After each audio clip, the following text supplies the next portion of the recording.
Hello friends, आप सभी का हार्दिक अभिनंदन है हमारे इस YouTube channel open study area पर। बीपीएससी टीआरई 3.0 या बिहार सक्षमता एग्जाम्स 2023-2024 देने वाले सभी शिक्षक बंधुओं का हमारे इस यूट्यूब चैनल पर हार्दिक अभिनंदन है। दोस्त, जब मैं ये वीडियो बना रहा हूँ तो अभी 12:15 से 16 मिनट हो रहे हैं, तो इस बीच में हो सकता है रात्रि का समय है, उस समय कुत्ते वगैरह भौंक सकते हैं, तो इसलिए कुछ डिस्टर्बेंस होती है, तो इसके लिए हम क्षमा चाहेंगे, क्योंकि उनको कैसे रोक सकते हैं। ठीक है, आइए शुरुआत करते हैं। यहाँ से आज हम लोग सामान्य गणित की जो क्वेश्चंस होती है, जो सभी के लिए अनिवार्य होते हैं, उसको हम यहाँ से पढ़ाने की कोशिश करेंगे। आज के इस प्रथम वीडियो मैथमेटिक्स में हम आपको 10 क्वेश्चंस सिखाने की पूरी कोशिश करेंगे। पहला प्रश्न आपके स्क्रीन पर ये उपस्थित रहेगा। जैसा कि प्रश्न कह रहा है, ध्यान से देखिएगा कि 20 का पावर यहाँ पर कितने रख दिया गया है। ध्यान से देखिएगा, 20 के पावर 4 गुणे 7 के पावर 11 की अभाज्य गुणनखंडों की संख्या बताइए। आपको 20 के पावर 4 गुणे 7 के पावर 11 के अभाज्य गुणनखंडों की संख्या बताने की आवश्यकता है।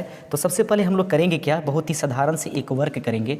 बिल्कुल समझिए, जब ऐसे क्वेश्चंस आ जाएंगे तो सबसे पहले आप इस दिए के मान का अभाज्य गुणनखंड कीजिएगा, यानी कि 20 को तोड़िएगा, 2 दूना 4 और 4 पचे 20। जितने बार ये गुणनखंड हो गया उतने से आप भाग दे दीजिएगा। जो पावर दिया गया है उसको जैसे का तैसा रखिएगा, मल्टीप्लाई कीजिएगा।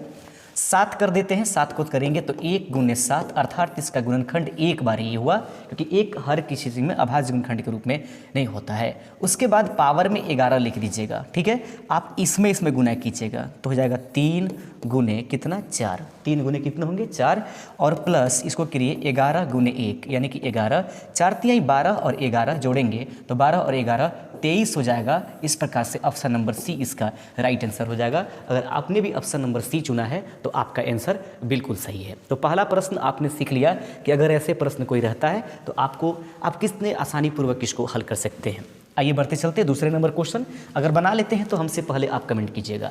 देख लीजिए, दिया गया है प्रश्न यहाँ पर है कि 3, 4, 5 और 7 का पावर आपके पास 1, 5, 3 दिया गया है। ठीक है, कहा जा रहा है कि इसमें इकाई का अंक बताइए।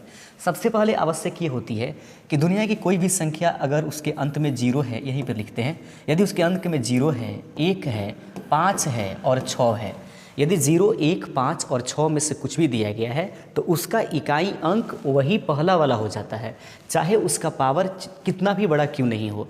लेकिन यहाँ पर देख लीजिए 7 दिया गया है, जो 1, 5, 6 में से नहीं है। तो हम क्या करेंगे, 1, 5, 6 और जब 2 में से नहीं होगा तो हम करेंगे ये कि इसका हम लोग 4 से भाग लगाएंगे। 1, 5, 3 में हम लोग 4 से भाग लगा देते हैं। 4 से करेंगे तो 4 तिहाई 12 हो जाएगा। 15 में से 12 घटाएंगे 3 हो जाएगा, 3 इसको लिख दीजिए, और 8 चौका 32 यानी कि 33 में से 32 घटाएंगे 1। यह जो 1 आया जो शेषफल, उस शेषफल को दिए गए अंक के पहले अंक के ऊपर चढ़ा देंगे। तो 7 दिया गया, 7 के पावर 1 लिखेंगे तो 7 हो जाएगा। यानी कि इस पूरी संख्या का इकाई का अंक कितना हो जाएगा 7। अगर आपने भी ऑप्शन नंबर ए चुना था तो बिल्कुल आपका भी आंसर सही हो जाएगा। तो इस प्रकार से 2 प्रश्न हो जाते हैं मैथमेटिक्स के। आइए बढ़ते चलते हैं। तीसरा नंबर क्वेश्चन आपको सिखाने की कोशिश। प्रश्न कहता है 1, 2, 3 डैश डैश डैश 49 तक जोड़ दीजिए, फिर 49, 48 और ऐसा कर दीजिए। यह प्रश्न जो है 2 पार्टों में घुमा हुआ है। ये पहला नंबर पार्ट यहाँ से यहाँ तक खींच दीजिए, दिखाई दे रहा है यह पार्ट, और यह भी दूसरा पार्ट है। दोनों में 50 शामिल नहीं है, यानी कि दोनों का अलग अलग ये बीच मध्य पद है। तो इसको 49 बार जोड़िए और इसको 49 बार जोड़िए और दोनों में 50 जोड़ दीजिए तो 49 यानी n प्राकृत संख्याओं का योगफल n × n + 1/2 का फॉर्मूला लगा देंगे और प्लस उसमें 50 एक बार जोड़ना है। और ऐसी 2 चीज़ें हैं 2 जगह, इसलिए 2 से मल्टीप्लाई करा देंगे। ठीक है, कुल मिलाकर के कहा यह जा सकता है कि देख लेंगे, कभी कभी इस तरह की आवाज़ अगर जाती है तो उसके लिए सॉरी, हम आपसे माफ़ी चाहेंगे। 2 से 2 को कटा दीजिए तो यहाँ पर आया 49, और 49 में 1 जोड़ दीजिए हो जाएगा 50, और प्लस में कर दीजिए 50। 49 में जब 50 से गुना कीजिएगा तो 2450 आएगा। कितना आएगा 2450, इसमें जोड़ दीजिएगा 50। कुल मिलाकर 2450 में जब 50 जोड़िएगा तो 25, 25 पर 00 इसका आंसर हो जाएगा। ऑप्शन नंबर बी अगर आपने भी चुना है तो आपका भी आंसर हो जाएगा सही। अब तक हम कुल कितने क्वेश्चन आपको बढ़ाए, 3 क्वेश्चन आपको हम आसानी पूर्वक पढ़ाए हुए हैं। धीरे धीरे करके आप हमारे चैनल को ज़रूर प्रिय दोस्तों बढ़ाते चलिए, आप लोगों के लिए बहुत मदद करेंगे, बहुत ज़्यादा आप लोगों का मदद करेंगे, इसमें कोई दोहराई नहीं है। आगे बढ़ते चलते हैं अपने अगले नंबर क्वेश्चन की तरफ। अगला नंबर क्वेश्चन आपके सामने ये रहेगा, 25 का द्विआधारी निरूपण क्या है। 25 का द्विआधारी कहने का मतलब कि इसका बाइनरी नंबर आपको लिखने की आवश्यकता है। तो ज़रूरत इस बात की है कि हम बाइनरी नंबर कैसे लिखेंगे, ये चीज़ें देख लेते हैं। सबसे पहले यहाँ पर 25 लिख दीजिए। 25 को हम लोग ऐसे गुणनखंड करेंगे, 2 से जब तोड़ेंगे तो 12 दूना 24 आ जाएगा, एक शेषफल यहाँ रख दीजिए। 2 से कीजिए 2 छक्का 12 आ जाएगा, शेषफल इस बार 0 हो जाएगा। 2 से कीजिए 2 3 6, फिर से शेषफल 0 हो जाएगा। फिर 2 से कीजिए 2 एकम, यहाँ पर कितने हो जाएंगे, कट जाएगा, 2 एकम 2 हो जाएगा, यहाँ पर 1 आ जाएगा और शेषफल यहाँ पर फिर से 1 हो जाएगा। इधर से लिखते हैं संख्याओं को, ठीक है दोस्तों। तो इधर से लिखेंगे तो 1 1 0 0 और क्या 1, ये आपका आंसर हो जाएगा। तो उम्मीद करते हैं कि ऑप्शन नंबर बी अगर आपने भी इसका आंसर लगाया है तो बिल्कुल सही आंसर होगा 1 1 0 0 1। दोस्त इसी समस्याओं के लिए कि सुबह दिन में गाड़ियां जाती हैं इधर उधर से, इसलिए रात में सोचते हैं कि वीडियो बनाएं, 12-1 बजे करीब वीडियो बनाते हैं, बट कोई बात नहीं है, पढ़ते चलिए, इससे घबराने की आवश्यकता नहीं है। अगला प्रश्न आपके सामने है, निम्न में से कौन परिमेय संख्या है। इसमें आपको चुनने की आवश्यकता है। निम्नलिखित में से वह कौन सी संख्या है जिसे आप परिमेय संख्या के रूप में निरूपित करेंगे, ये ज़रूरी है, इसको हमें समझने की आवश्यकता है। तो हम देखते हैं, प्रश्न आपके सामने है। देखिए, पाई एक अपरिमेय संख्या है, यहाँ पर परिमेय हमसे पूछा गया है। रूट अंडर 12 ये बाहर निकल नहीं सकता है, इसलिए यह भी अपरिमेय संख्या है। यह पूरी संख्या कटी नहीं है, इसलिए यह अशांत संख्या है और अशांत संख्याएं जो है ये परिमेय के रूप में नहीं होती है। इस प्रकार से नॉन ऑफ दीज अगर आपने इसका आंसर चुना है तो आपका भी आंसर सही हो जाएगा। आइए बढ़ते चलते हैं। अगला नंबर क्वेश्चन, जो प्रश्न नंबर 6 है, इसको गौर से देखिएगा। प्रश्न कहता है कि यदि ओ वृत्त का केंद्र है, यदि ओ जो है वृत्त का एक केंद्र है और x जो है उस वृत्त पर जो है उसके वृत्त के अंदर उपस्थित रहने वाले जो त्रिभुज है उस पर, त्रिभुज नहीं उसके वृत्त के केंद्र पर एक कोण अंतरित होता है, तो उस कंडीशंस में आप x का मान निकालिए। तो देख लीजिएगा, नियम कहता है कि केंद्र पर बना हुआ कोण परिधि पर बने कोण का दोगुना होता है। तो केंद्र पर कितना कोण बना है, x बना है, तो परिधि का क्या हो जाएगा, दोगुना हो जाएगा। 2 गुने 40 कीजिएगा तो 40 दूना 80 डिग्री इसका राइट आंसर हो जाएगा। ऑप्शन नंबर आपके पास ए इसका सही आंसर हो जाएगा। ठीक है, ये ऑप्शन नंबर ए इसका राइट आंसर हो जाएगा। उम्मीद करते हैं कि ये भी प्रश्न आपको समझ में आ गया होगा। धीरे धीरे हम लेकर के चलेंगे, एक एक क्वेश्चन आपको पढ़ाना शुरू किए हैं। 3 वस्तुओं को 4 वस्तुओं के लागत पर बेचने से लाभ प्रतिशत क्या है। यदि 3 वस्तुओं को 4 वस्तुओं की लागत पर अगर हम बेचते हैं तो उस कंडीशंस में आपको कहा जा रहा है कि आप मुझे बताइए कि इसका लाभ प्रतिशत क्या होगा। तो कभी भी 3 वस्तुओं को 4 वस्तुओं की लागत पर बेचेंगे तो याद रखिएगा हमेशा क्या होगा, लाभ ही होगा। जब ऐसे प्रश्न आए तो कुछ नहीं करना है, इन दोनों का अंतर कर दीजिएगा, बड़ा में से छोटा घटा दीजिएगा और जो भी वस्तुओं की लागत पर बेचने से है तो उसको नीचे भाग दे दीजिएगा। मल्टीप्लाई 100 कर दीजिएगा, 4 में से 3 घटाइएगा 1/3 हो जाएगा और मल्टीप्लाई 100 कीजिएगा। ठीक है, इसी को अगर बढ़ाएंगे तो 100 कितना हो जाएगा 3 और 100/3 को लिखेंगे 33.1/3% इसका राइट आंसर हो जाएगा। यानी कि देख लीजिए ऑप्शन नंबर सी इस प्रश्न का आंसर अगर आपने भी चुना है तो ऑप्शन नंबर सी इसका राइट आंसर हो जाएगा। उम्मीद करते हैं कि ये भी प्रश्न आपको समझ में आया होगा। आइए देख लेते हैं, एक क्वेश्चन है 8वां नंबर, बहुत ही ज़बरदस्त प्रश्न है, इसको ध्यान से देखिए।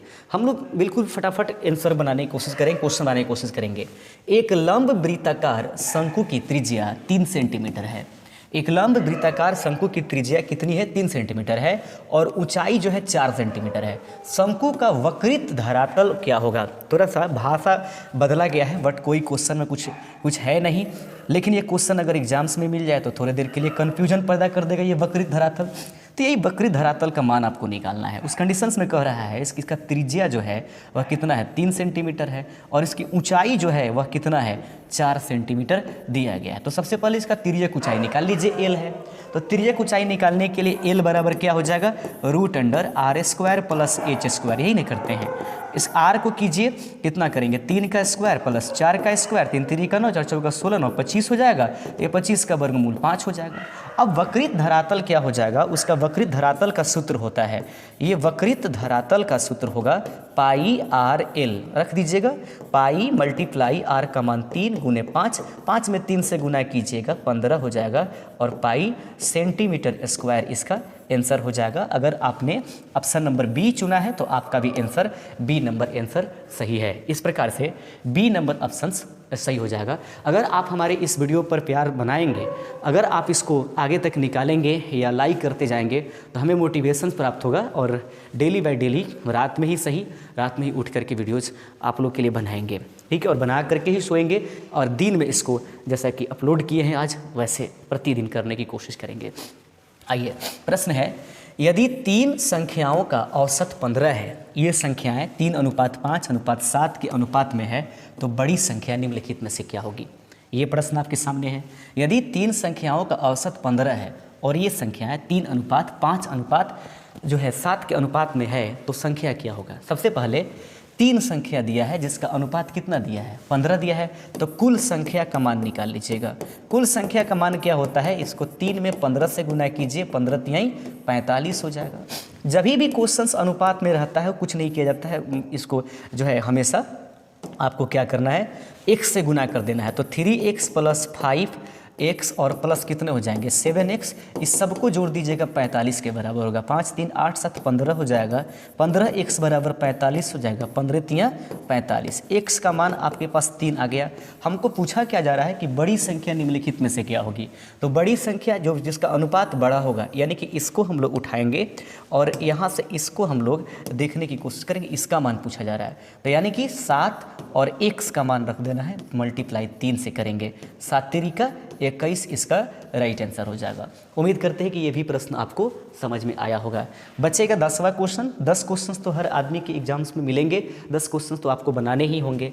प्रश्न कहता है, एक व्यक्ति के पास कुछ मुर्गियां एवं गायें हैं, ठीक है। यदि सिरों की संख्याएं 48 एवं पैरों की संख्याएं 140 है, तो मुर्गियां कितनी होगी, ठीक है। तो देखिए, एक व्यक्ति के पास कितने हैं? कुछ मुर्गियां एवं गाय हैं। यदि सिरों की संख्या 48 है, मुर्गी हो चाहे गाय हो चाहे कुछ भी हो, जो भी हो, उनके सिरों की संख्याएं जो होगी एक ही होगा। उस कंडीशंस में माना कि मुर्गी की संख्या मान लेते हैं। सबसे पहले माना मुर्गी की संख्या, ठीक है, उतना मत कीजिएगा एग्जाम में। मुर्गी की संख्या बस मैं बता रहा हूँ, मुर्गी की संख्या x और गाय की संख्या क्या कर दीजिएगा? y कर दीजिएगा। x + y, इन दोनों को मिलाकर इनकी संख्याएं कितनी दिखाई दे रही है? 48। समीकरण फर्स्ट कीजिए। और पैरों की संख्या, मुर्गी की पैर 2x होगा लेकिन गाय का 4y हो जाएगा। उस कंडीशंस में 140 आ रहा है, ठीक है। इसको आप 2 से मल्टीप्लाई कर लीजिए तो ये हो जाएगा 2x + 2y = हमारे पास 96 हो जाएगा। मैथमेटिक्स के स्टूडेंट्स इतना तो जरूर जानते होंगे, ये कर देंगे और इसको लिख देंगे 2x + 4y उसके बाद 140। इसको घटाएंगे तो माइनस माइनस माइनस हो जाएगा, इससे ये कैंसिल, माइनस में 2y बचेगा और यहाँ पर 10 में से 6 चला जाएगा, 4 हो जाएगा और 13 में से 9 चला जाएगा, 4, माइनस में ये भी हो जाएगा, कटा देंगे, 22 बार आएगा। y का मान कितने हो गया? 22, ठीक है।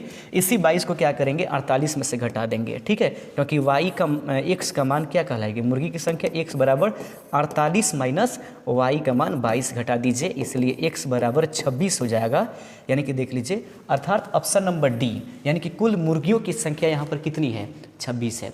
उम्मीद करते हैं कि प्यारे फ्रेंड्स और हमारे प्रिय जितने भी शिक्षक बंधु इस वीडियो को देख रहे हैं, जो भी देख रहे हैं, उनको ये सभी चीज़ें समझ में ज़रूर आई होगी। तो आज के इस वीडियो में, आज के सेशन में लगभग 15 से 14 मिनट में हमने 10 क्वेश्चंस आपको बनाने के लिए सिखाया है। अगर ये रेशियो रहती है तो भी शानदार होगा, इसमें कोई दो राय नहीं है। इतना भी बहुत ही आराम से मैंने आपको समझाने की कोशिश किया और देखिए कैसे बन गया। तो आप हमें ज़रूर सपोर्ट कीजिए, हम आपके लिए तत्पर रहेंगे। और अंत में जाते जाते आप सभी को बहुत बहुत धन्यवाद। Thanks for watching this video bye open study area. मिलेंगे कल नए कंटेंट के साथ। शुक्रिया, जय हिंद।